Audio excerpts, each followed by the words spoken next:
Bienvenido al canal de Narraciones Budismo. Características fundamentales del karma. Segunda parte de Reexaminar el karma inmediatamente después del 9-11. Enseñanza extraída de la plataforma studybuddhism.com by Bersin Archives. Enseñanza impartida por el Dr. Alexander Bersin. El significado del karma. Existen muchas explicaciones del karma en los diferentes sistemas de principios indo-budistas. Utilicemos la menos complicada de ellas, la explicación principal seguida por las tradiciones tibetanas no Gelug. También la encontramos en la explicación Gelug de todos los sistemas de principios indo-budistas, excepto en la prasángika y en la vaibhashika. Acorde con esta explicación, el karma es literalmente un impulso mental que nos lleva en la dirección de una acción o experiencia. No es la acción misma, sino el impulso que nos conduce a ella. Cuando sentimos el impulso de ir al refrigerador, el karma no es en concreto ir hacia el refrigerador, sino la urgencia, el impulso de encontrar algo para comer. Puede ser un impulso para actuar constructiva o destructivamente. Por supuesto, es algo muy complejo, pero presentado de manera muy simple. Lo que ocurre es lo que describiré a continuación. Bien, a cada momento tenemos visión periscópica. Es como estar en un submarino y mirar a través de un pequeño lente para ver solamente una pequeña porción de lo que ocurre. Solamente vemos lo que está frente a nuestras narices. Somos seres sintientes. El término en castellano no significa mucho. El término original significa que tenemos un darse cuenta limitado porque tenemos cuerpos limitados. No tenemos equipo de última generación. Nuestro disco duro es deficiente. Los budas, por otro lado, tienen un darse cuenta omnisciente y un equipo de última generación. Tienen cuerpos de luz que perciben todo. Nosotros conocemos el mundo a través de ojos, nariz, oídos, etc. Y un tipo de cerebro que solo permite una visión periscópica. Este cuerpo y darse cuenta limitados son el samsara. No es nuestra culpa, es solamente que estamos en una situación terrible. Este es un punto muy profundo. Es el más profundo significado del problema afectante que todo permea, el nacer continuamente con mentes y cuerpos limitados que actúan como la base para la lotería kármica y los altibajos en los sufrimientos de la vida samsárica. No importa qué tan bello sea nuestro submarino, aún vemos a través del periscopio. No importa qué tan bello sea nuestro cuerpo, aún seguimos limitados. Esto puede ayudarnos a desarrollar la renuncia, el desprecio total a estar atrapados en un submarino con visión periscópica. Pero por favor, con esta imagen no se queden con la idea equivocada de que existe un yo sólido dentro de nuestro cuerpo y mente. Esta es solamente una analogía para ayudar a comprender el problema afectante que todo lo permea del samsara. La situación en sí es ridícula. Que nuestro único objetivo sea tener un cuerpo bello es tan trivial. Aunque tener un bello cuerpo es algo bueno, no nos conducirá a ninguna parte. Tener el cabello cuidado, desarrollar músculos, maquillarnos, etc., no cambia el hecho de que somos seres limitados. Como resultado de esta visión de periscopio, concibimos un yo sólido dentro de nuestro cuerpo y mente, y un sólido tú allá afuera. ¿Por qué? Porque este disco duro limitado trabaja con un sistema conceptual. Un Buda no utiliza tal sistema operativo. La mente de un Buda es totalmente no conceptual. Las computadoras representan al mundo en números, combinaciones de 0, 1, una y otra vez, y eso lo representan a su vez en términos de números y letras en la pantalla. Este no es el mundo real, es una representación del mismo. Es como el pensamiento conceptual. Experimentamos un mundo virtual con una voz en nuestra cabeza pronunciando palabras. «Oh, Dios mío, ¿qué tengo que hacer ahora? Afuera hace calor, bla, bla, bla, bla». Este es el sistema operativo de los seres sintientes trabajando. Como existe esta voz parlanchina dentro de nuestra cabeza, pensamos que existe un yo sólido ahí. Es extraño, ¿verdad? No solamente pensamos así. Lo que es alarmante es que se siente como si esa fuera la manera en que son las cosas. Esta creencia ignorante y confusa, y no el yo imposible que cree existir, es lo que presiona el botón del juego de lotería. Esto provoca que madure el karma. La lotería kármica es un juego multidimensional. Una clase de bolas numeradas es una sensación de felicidad, infelicidad o neutralidad. Otro tipo de bolas que salen en el juego es aquello que tenemos ganas de hacer. Basados en esa sensación, hay un impulso. Y ese impulso es el siguiente karma. Debido a la confusión, hacemos lo que nos place. Esto ocurre tan rápido que ni siquiera nos damos cuenta de ello. Creemos, oh, por supuesto que puedo hacer lo que me plazca, es natural. Aquello que queremos hacer casi se vuelve sagrado. Luego actuamos de acuerdo a este impulso. Al hacerlo, o aún al pensar en hacerlo, se lanza otra bola numerada al balde. ¿De dónde proviene este proceso? No proviene del diablo o de demonios. Se da porque vemos al mundo con este cuerpo y conciencia limitados. Vemos todo a través del periscopio. Es esa tonta voz en nuestra cabeza que nos da la impresión de un yo sólido y un to sólido. Muy aburrido, muy estúpido. Cuando morimos, y por decirlo así salimos del submarino, sentimos que nos vamos a ahogar en el océano de la visión de la luz clara y en otras visiones que percibimos. No podemos soportarlo, nos da pánico, y surge el impulso de aferrarnos al siguiente submarino. Este es el renacimiento. Deseamos retornar al submarino limitado. Pulsamos otro botón y sale otra bola numerada con la forma de otro cuerpo limitado. Actuamos a partir de nuestra confusión. Esta confusión no es una maldición de Dios. No nos fue dada por nadie más como un reto para ver si podíamos salir del juego. No existe inherentemente como el pecado original, porque somos malos o porque Adán lo echó todo a perder. No es parte de nuestra naturaleza innata, aunque no tiene principio. Es algo que puede ser extirpado. Esto es una cuestión básica que necesitamos entender. Independientemente de lo impresionante que pueda ser la realidad multidimensional interconectada, podemos manejarla. Existe la posibilidad de salir. Si hiciéramos eso, no solo nos libraríamos del sufrimiento, sino que nos pondríamos en una posición ideal para ayudar a otros. No podemos ayudar a otros en submarinos si nosotros también estamos en uno. Si salimos del submarino, al lidiar con todo el océano, podremos ayudarlos mucho mejor. Esa es la solución, detener el juego y salir del submarino. Así que reflexionemos en esto por un momento.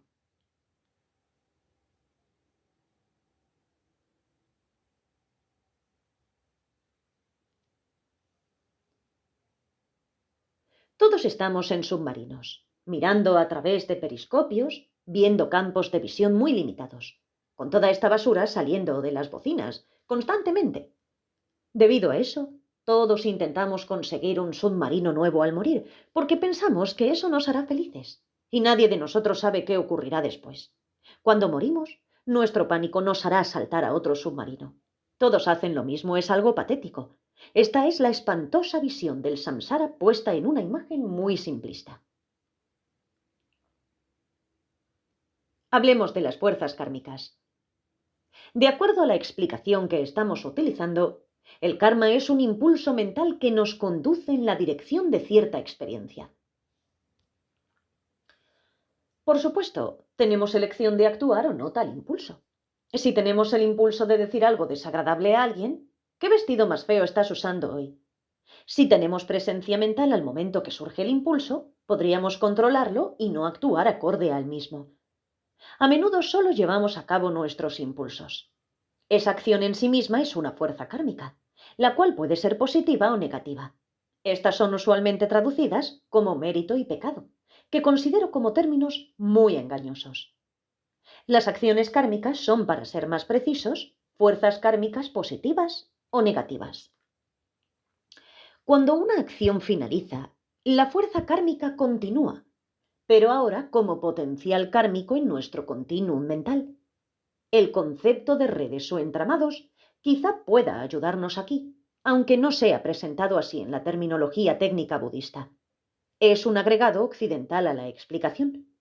Podemos decir que cada vez que actuamos de forma positiva o negativa, la fuerza kármica, tanto de la acción como del potencial kármico que queda tras la acción, actúa en red o se entreteje con las otras fuerzas positivas o negativas en nuestro continuum mental de acciones previas y de los potenciales kármicos que éstas dejan.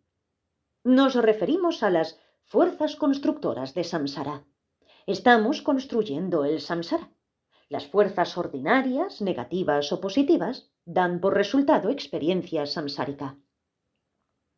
Si no dedicamos la fuerza positiva de una acción constructiva para la liberación o iluminación, ésta no actúa como causa para las mismas. Los textos no dicen mucho respecto a dedicar las fuerzas positivas para la liberación. Solamente cuando dedicamos una acción constructiva con bodhicitta es que la fuerza positiva se convierte en constructora de iluminación e incrementa un entramado de esta fuerza positiva constructora de iluminación, la llamada colección de mérito. Y hablemos ahora de repercusiones kármicas. De manera que tanto en las constructoras de samsara como en las constructoras de iluminación, la acción misma actúa como fuerza kármica. Cuando finaliza la acción, ¿con qué nos quedamos? No es solamente la fase de potencial kármico de la fuerza kármica. Existen también otras cosas que quedan en nuestro continuum mental. Aquí estoy acuñando un término para abarcar a todos, y es repercusiones kármicas. Podemos hablar de dos tipos de repercusiones kármicas: legados kármicos, sabón, semillas, y hábitos kármicos constantes, bakchak. La diferencia entre las dos es que los legados kármicos maduran ocasionalmente, mientras que los hábitos kármicos constantes dan resultados a cada momento en términos de nuestra experiencia. Los legados kármicos influyen tanto la fase del potencial kármico de la fuerza kármica como las tendencias kármicas. Pero no nos involucremos en las sutiles diferencias entre ellos. Para más detalles, ver impregnaciones lógicas de los términos técnicos para los diferentes tipos de repercusiones kármicas. Bien, los legados kármicos maduran unas veces y otras no, las semillas. Un aspecto de su resultado es sentir diferentes niveles con altibajos de felicidad e infelicidad. Toda clase de diferentes legados kármicos están madurando en diferentes momentos. Están cambiando a cada segundo de nuestra vida y nunca sabemos qué vamos a experimentar en el siguiente instante. Podríamos sentirnos bien o terriblemente mal haciendo exactamente lo mismo. ¿No es esto horrible?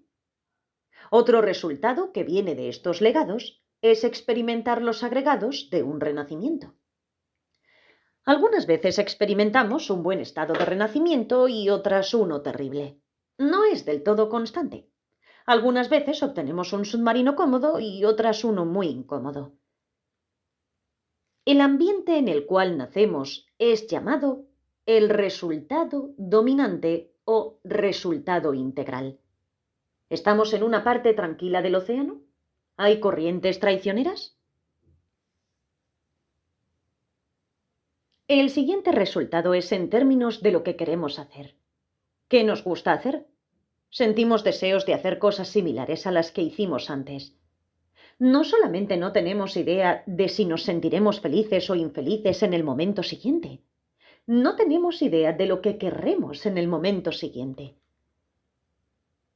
El último resultado que deriva de los legados kármicos es experimentar que nos ocurren situaciones similares a las que le hicimos a otros. Si queremos dispararle a un submarino, ¿qué pasa? Otro vendrá y nos disparará. El sentirnos felices o infelices, lo que deseamos hacer y lo que nos ocurre están sufriendo altibajos continuamente. Y todo esto es desagradable. Los hábitos kármicos constantes producen resultados a cada momento en términos de nuestra constante percepción periscópica. Este es el tema constante a través de los altibajos del samsara. Dentro de este contexto, dependiendo de si somos felices o infelices, de lo que deseamos hacer y de lo que nos ocurre, surgen impulsos y los llevamos a cabo. Esto es lo que sucede en el samsara para dar una breve presentación de cómo funciona el karma en términos muy simplistas. Vamos a dedicar un momento a digerir esto. Podemos ver cómo esto es un ciclo. Para analizar este ciclo a mayor profundidad, existe el sistema de los 12 eslabones de surgimiento dependiente. Los temas del karma y de los 12 eslabones son piezas del mismo rompecabezas.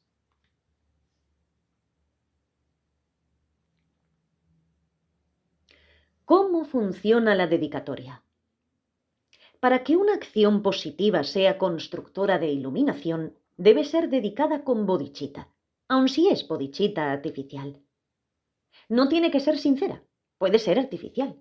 ¿Y qué significa artificial? No es que no tengamos sentimiento alguno. La bodhicitta está basada en el amor, la compasión y la responsabilidad universal, lo que significa que al aspirar a convertirnos en Buda, deseamos que todos sean felices y libres del sufrimiento y asumimos la responsabilidad de ayudarlos, a todos los seres limitados, a todos los seres sintientes, no solamente a superar sus sufrimientos ordinarios, sino también a alcanzar la liberación y la iluminación. Veamos esto más cuidadosamente. Todos los seres sintientes incluye cada insecto en el mundo. ¿Realmente estamos obrando para beneficiar a cada mosquito en el mundo? Seamos honestos. Ante todo, vamos a trabajar para liberarnos ¿de qué? Supuestamente del samsara, lo que quiere decir de renacimientos incontrolablemente recurrentes. Si ni siquiera comprendemos el renacimiento y mucho menos creemos en él, ¿cómo podríamos sinceramente estar actuando para liberar a todos los mosquitos del renacimiento? Ni siquiera pensamos en el renacimiento, solamente pensamos, tralala, que puedan todos ser felices, tener una buena comida, una linda casa. Esto está muy bien, pero no es la gran compasión que respalda a la bodhicitta. Aun si somos sinceros en nuestro deseo de ayudar solamente a seres humanos, y bueno, tal vez quizá a perros y gatos, solamente en esta vida, eso no es suficiente para que la fuerza positiva de nuestras acciones constructivas actúe como un entramado de fuerza positiva constructora de iluminación. Es necesario cierto nivel de gran compasión, el cual está dirigido a todos los seres limitados por igual. ¿Qué ocurre si existen actitudes aflictivas mezcladas con nuestras acciones constructivas? Bueno, tengamos en mente que necesitamos ser un arhat para estar totalmente libres de cualquier aferramiento a un yo imposible y de todas las emociones y actitudes aflictivas. ¿Significa esto que hasta que lleguemos a ser un arhat no podemos realizar acción positiva alguna constructora de iluminación? No, no significa eso. Podemos acumular tales acciones mucho antes de llegar a ser un arhat. Y este es un punto muy importante. Su Santidad el Dalai Lama lo dice de una muy buena manera. Él dice, a menos que seas un arhat, ninguna acción será 100% desinteresada y libre de visiones erróneas, actitudes aflictivas y demás. Así que lo que necesitamos intentar hacer es disminuir el egoísmo al mínimo. No nos engañemos a nosotros mismos. Hasta que estemos liberados habrá algunos aspectos de desear ser felices o de sentirnos útiles, lo que es un asunto del ego. No hay razón para sentirse culpable por esto. Necesitamos trabajar con esto a nuestro propio nivel. Podemos pensar, bueno, a pesar de que a mí también me gustaría ser feliz, soy realmente sincero en mi deseo de que los otros sean felices. Pueda esta acción positiva habilitarme para ayudarlos tanto como sea posible para alcanzar la iluminación. Eso es suficiente. Dejemos que esto profundice en nosotros por un momento. Reflexionemos acerca de ello.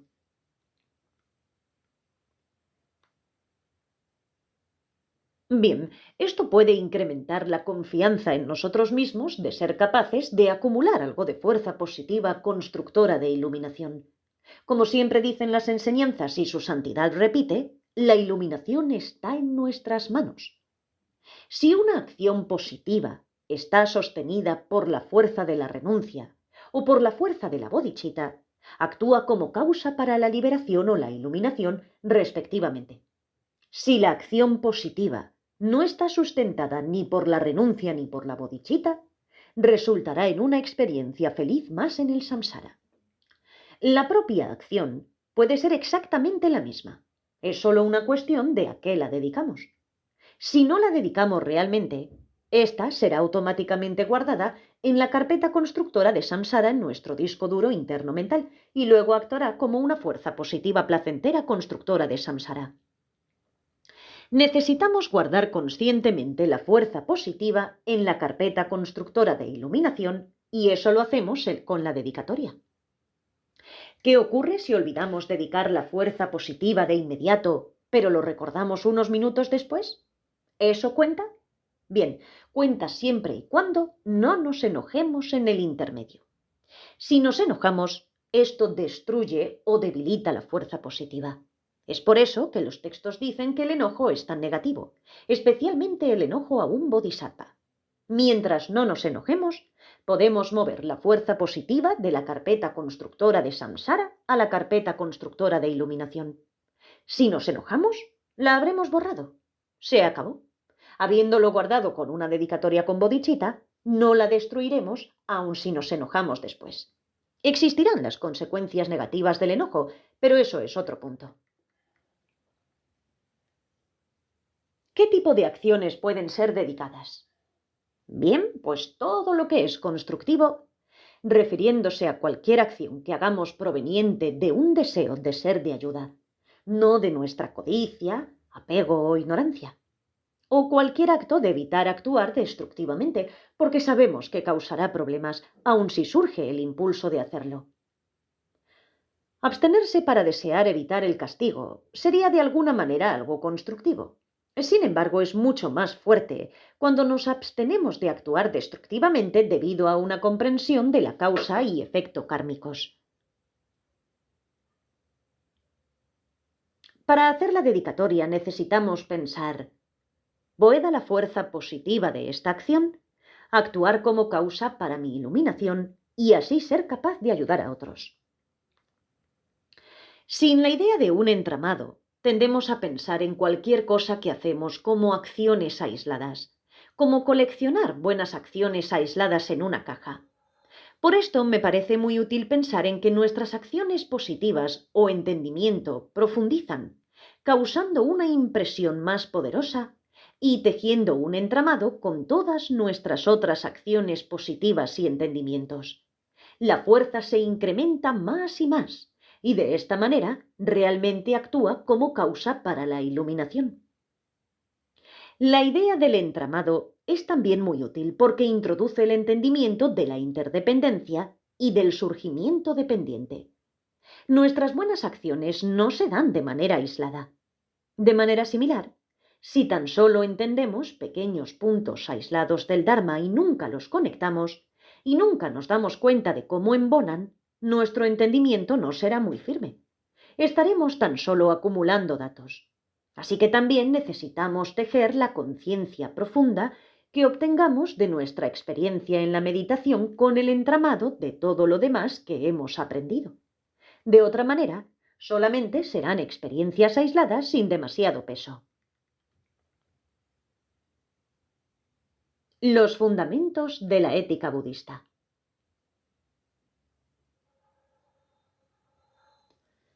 En el budismo, usualmente presentamos las acciones destructivas en términos de una lista de 10, comúnmente traducidas como las 10 acciones no virtuosas. Sin embargo, esto de no virtuosas proviene de un antecedente religioso sentencioso. Aquí no existe sentencia alguna. La discusión del karma está muy conectada con la discusión de la ética. Existen varios sistemas éticos en el mundo. El sistema principal en Occidente es una combinación del pensamiento bíblico y de la antigua Grecia, ambos basados en la obediencia a la ley. Una es la ley celestial que viene de dos, y la otra es la legislación dictada por un grupo electo de ciudadanos. En ambos casos, ser una persona ética es un asunto de obediencia. Obedecer resulta en recompensa, desobedecer en castigo. En la ética occidental está muy involucrado el juicio moral, lo bueno y lo malo, el inocente y el culpable. Conlleva un bagaje emocional de sentimientos, de culpa, temor al castigo, etc. En la visión budista del mundo no existe la sentencia, ni el juez, ni la culpa. La ética no es una cuestión de obediencia a la ley. Existe una cierta relación de causa y efecto del comportamiento. Si pateas una silla, te dolerá. El hecho de que te duela no es un castigo, no es un juicio ético. No somos malas personas, culpables o pecadoras. Solamente pateamos la silla y nos lastimamos. De manera similar, si actuamos bajo la influencia de emociones aflictivas, experimentaremos problemas, pero no por ser malos, sino porque estamos confundidos. Si no actuamos bajo la influencia de emociones perturbadoras, no experimentaremos tales problemas terribles. Generalmente experimentaremos felicidad. La felicidad no durará, pero las cosas irán bien. Así que, en vez de basarse en la obediencia, la ética se fundamenta en la conciencia discriminativa. Si actuamos de ciertas formas, eventualmente experimentaremos los resultados correspondientes. Es nuestra elección. Si no nos importa experimentar problemas y queremos actuar destructivamente, está bien, tenemos esa alternativa. Por supuesto, al elegir esta línea de acción, podríamos herir a otros. Así que hay algo más que tomar en consideración. Pero básicamente, cuando alguien actúa destructivamente es porque está confundido acerca de causa y efecto, no porque sea malo. Se torna mucho más fácil desarrollar compasión por las personas destructivas cuando sabemos que están tan confundidos que no saben que se están dañando a sí mismos. En términos de nosotros mismos, en lo que necesitamos trabajar no es en la obediencia, sino en la conciencia discriminativa, en un darse cuenta que discrimina, usualmente llamada sabiduría, para discriminar entre lo que será constructivo y lo que será destructivo. Entonces, como no deseamos experimentar problemas, nos abstenemos de actuar destructivamente. Si comprendemos que podemos resultar heridos parados en medio de una calle muy transitada y peligrosa, discriminamos que no estar parados ahí reducirá nuestra posibilidad de resultar heridos. Esto nos conduce a la discusión de cómo desarrollar disciplina ética e interés en lo que nos ocurre. Las 10 acciones destructivas. A pesar de que existe la lista estándar de 10 acciones destructivas, es importante no creer que solamente son 10. Podemos cortar un pastel entero en 10 partes o podemos cortar una parte del pastel en 10 pedazos. De la misma manera, aquí solamente estamos cortando parte de nuestros tipos de conducta destructiva en 10. Obviamente existen más de 10 tipos de acciones destructivas. Me parece que también es muy importante ver a estas 10 como categorías generales. Muchas otras acciones pueden encajar en ellas. Por ejemplo, tomar la vida de otros podría incluir romperle el brazo a alguien. Necesitamos ser flexibles. Estoy seguro que han tenido instrucción acerca de estas 10, pero déjenme cubrirlas brevemente. Las 3 acciones destructivas físicas. Las 10 categorías generales de acciones destructivas están conformadas de acciones mentales, verbales y físicas. Las acciones destructivas físicas incluyen tomar la vida de otros, matar, tomar lo que no nos ha sido dado, robar y la conducta sexual contraria. Conducta sexual que es contraria a librarnos de las emociones aflictivas. Así como matar puede incluir dañar a otros, tomar lo que no nos es dado incluye hacer llamadas telefónicas de larga distancia desde un teléfono ajeno sin haberlo pedido. Es utilizar algo que no es apropiado que usemos. Estas acciones están acompañadas por una emoción aflictiva. Por ejemplo, queremos herir o matar a alguien porque estamos enojados, porque nos desagrada, o porque somos codiciosos. Deseamos obtener nuestra herencia más rápidamente, o porque somos ingenuos. Sacrificamos a alguien al dios Sol para tener mejores cultivos. Al robar, es ingenuo creer que si tomamos algo perteneciente a alguien más, no les importará. La conducta sexual contraria es actividad sexual que es contraria a intentar deshacernos de las emociones aflictivas. Usualmente son el deseo, la avaricia o el apego. No estamos satisfechos con nuestra pareja, así que tenemos que tener también a la de alguien más. No estamos satisfechos con la posición que hemos utilizado, así que nos involucramos en acrobacias sexuales para encontrar algo mejor. Nuestra conducta sexual puede estar fundada en enojo, como al violar a las esposas e hijas de nuestros enemigos. Un ejemplo de ingenuidad es pensar que no importa si nuestra pareja no quiere tener sexo y de cualquier manera lo hacemos a la fuerza. Existe también la ingenuidad con la cual creemos que el sexo es el camino a la liberación. Esto suena chistoso, pero no es inusual. Cuando nos autoexaminamos, no tenemos la idea de que nuestra vida sexual es saludable y buena y que nos brindará felicidad duradera. Existen escuelas de pensamiento occidental que sostienen que todos nuestros problemas provienen de frustraciones sexuales y por lo tanto debemos buscar el orgasmo perfecto. También es ingenuidad, cuando somos mayores, intentar hacerlo como solíamos. La conducta sexual contraria es actuar de forma que nos produzca más y más problemas e infelicidad.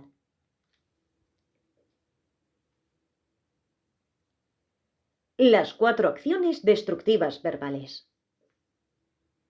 Después tenemos las acciones destructivas verbales. Verbal significa comunicación. No necesariamente tiene que ver con palabras.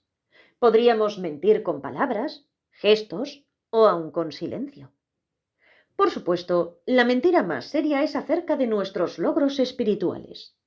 Engañar a otros, especialmente si se es un maestro espiritual diciendo: he tenido esta extraordinaria experiencia meditativa y esa otra experiencia, y seguir y seguir. Esto es muy serio. La exageración también es una forma de mentir. Es muy importante ser totalmente honestos, particularmente en lo relacionado a nuestros logros y experiencias. Podríamos mentir por apego, porque deseamos que las personas nos respeten, por ejemplo. Podríamos mentir por enojo, como al darle a alguien que nos cae mal direcciones equivocadas para llegar a algún lugar. O podríamos mentir por inocencia, pensando que podemos decir pequeñas mentiras blancas o exagerar y que no importa. Luego está el lenguaje divisorio, el cual es provocar que los amigos se separen o que aquellos quienes ya lo están se separen aún más. Este es un buen ejercicio. Intentar entrenarnos a no hablar de otra persona a menos que esté presente.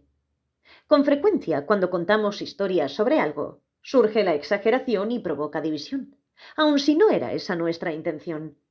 Sin embargo, quizá queramos decir algo divisor si nuestro hijo está juntándose con traficantes de drogas, pero tendríamos que cuidarnos de hacerlo sin una emoción aflictiva subyacente. Si las personas dicen cosas malas sobre otros para separarlos, podríamos pensar que son terribles, pero eso es una sentencia. No estamos hablando de ser sentenciosos. En vez de eso, reconocemos que esa persona no comprende las consecuencias kármicas de lo que está diciendo. Además, si alguien está hablando siempre de lo terrible que son otras personas, ¿no comenzamos a sospechar que están diciendo cosas terribles de nosotros a nuestras espaldas?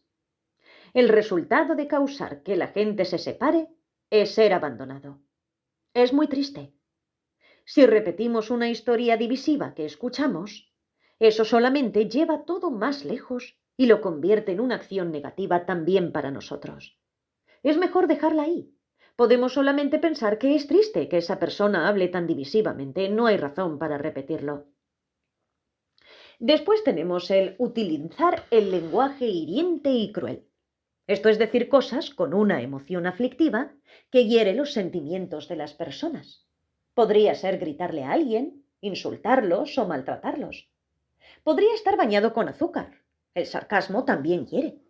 Necesitamos ser muy cuidadosos respecto a lo que decimos, cómo nos comunicamos y demás. Hacer un mudra ofensivo a la persona que va en el coche de al lado cae de la misma manera en esta categoría. Luego tenemos la charla ociosa. Esta puede ser sutil. No tendemos a tomarla en serio, pero realmente es bastante destructiva. Un ejemplo es interrumpir a otros, como la increíble cantidad de llamadas por celular que hacemos para revelar algún evento trivial. También incluye el repetir historias. No tiene caso, es solamente una pérdida increíble de tiempo. Podríamos incluir tener la radio o la televisión encendidos constantemente, perturbando a todos a nuestro alrededor. Necesitamos prestar atención a cómo nos estamos comunicando. Y luego tenemos las 3 acciones destructivas mentales. Tenemos ahora las formas destructivas de pensar. Aquí es de suma importancia reconocer que no hablamos de emociones aflictivas. Tal como el karma y las emociones aflictivas son diferentes, así también lo son las acciones kármicas y las emociones aflictivas. No existe nada que sea tanto un impulso kármico como una emoción aflictiva. Lo que describimos aquí en este listado son acciones, formas de pensamiento que, como los impulsos kármicos que los acarrean, son acompañados por emociones aflictivas. En primer lugar está el pensamiento codicioso. Cuando alguien consigue un coche nuevo, queremos uno igual o aún mejor. Así que pensamos una y otra vez cómo conseguir uno. Muchas emociones aflictivas acompañan al pensamiento codicioso: la avaricia, la envidia y las similares. La acción destructiva es pensar en ello. Ahora tenemos el pensar con malicia. No es solo desear que alguien enferme, es toda una línea de pensamiento, planear cómo vengarse y herir a alguien. Estas acciones mentales se convierten en obsesiones, nos devoran, no podemos sacarlas de nuestra cabeza. Existen muchos niveles sutiles de ellas. La última acción mental, y la 10ª en la categoría general de acciones destructivas, es pensar con una actitud antagonista distorsionada. Esto es traducido algunas veces como visiones erróneas, lo que tiende a implicar herejía. Estas son traducciones inadecuadas. Ni siquiera estamos hablando de una actitud distorsionada. Hablamos de la forma completa de pensar acompañada por una actitud antagonista distorsionada. Es negar algo que es verdadero, constructivo o éticamente neutro y ser muy antagónico al respecto. Es como pensar: ¿ellos creen en el renacimiento? Eso es basura. Cualquiera que crea eso es un idiota. Se lo voy a decir. No necesita tener una orientación filosófica. Podríamos tener una actitud antagonista distorsionada sobre nuestro amigo que ve la televisión, sobre alguien que estudia historia del arte o alguien que va a un centro de Dharma en el cual se hacen cosas de manera diferente al nuestro. Seguimos pensando en ello negativamente, aun cuando estas cosas son neutrales o constructivas. Pensar con una actitud antagonista distorsionada no es solamente negar a la triple joya. ¿Cuántas veces hacemos esto? No muchas. Algo que cabe en esta categoría, la cual hacemos con mucha facilidad, es ser críticos acerca de otros. Es una acción destructiva muy común. Vemos algo que nos disgusta y nos obsesionamos con criticarlo en nuestra mente.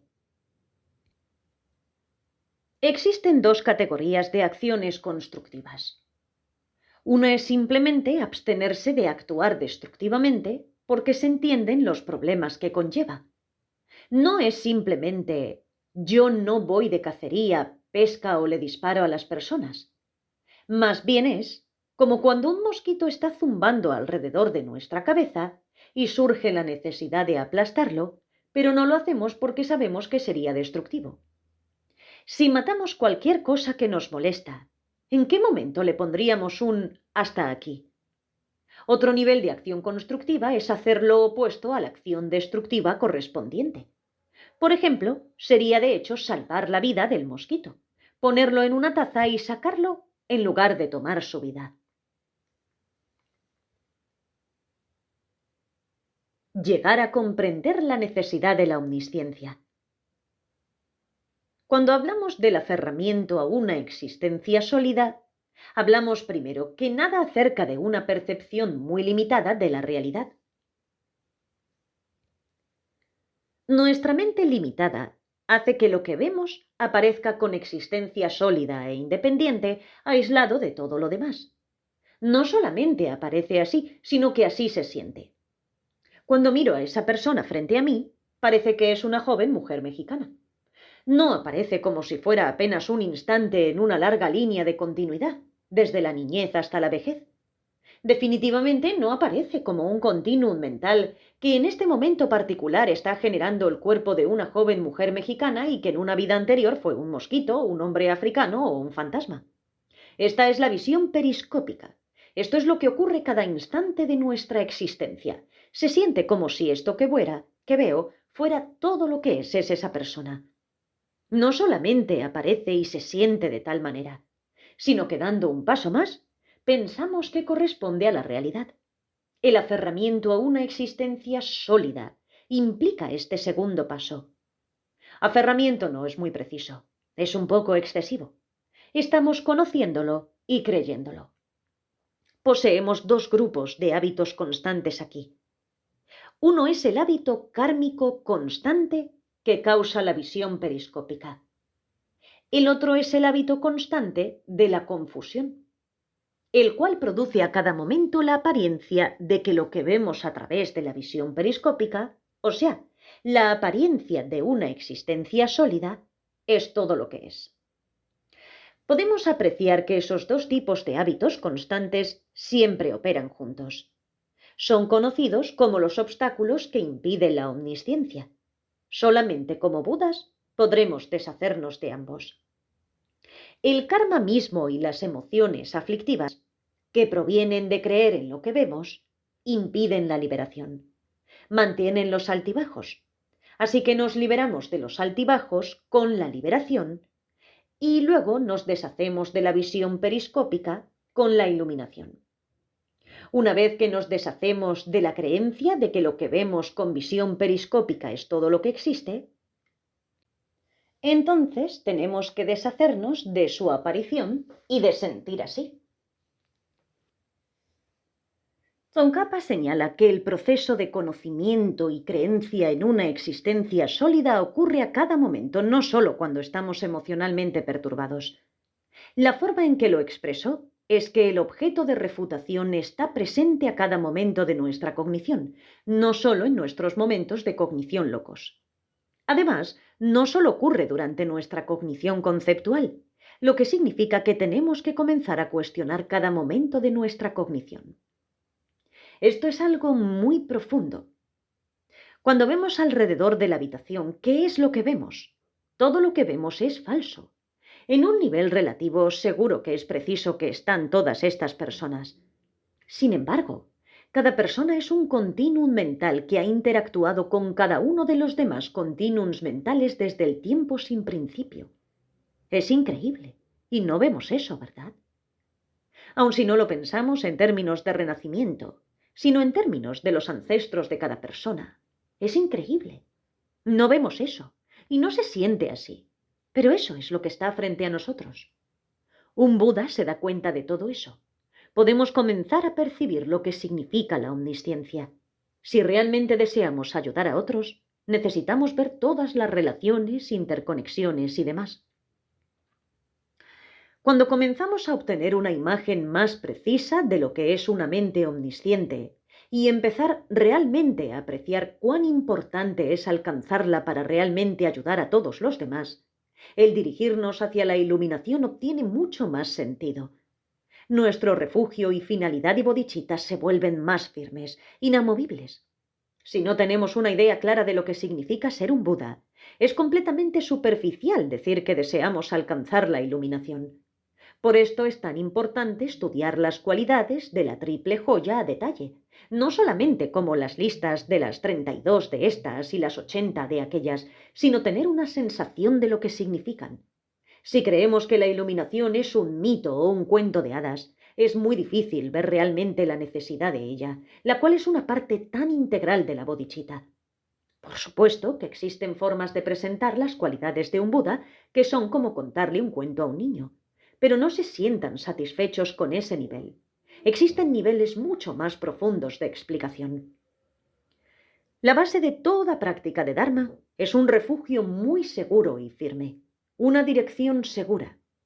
Por favor, no trivialicen eso.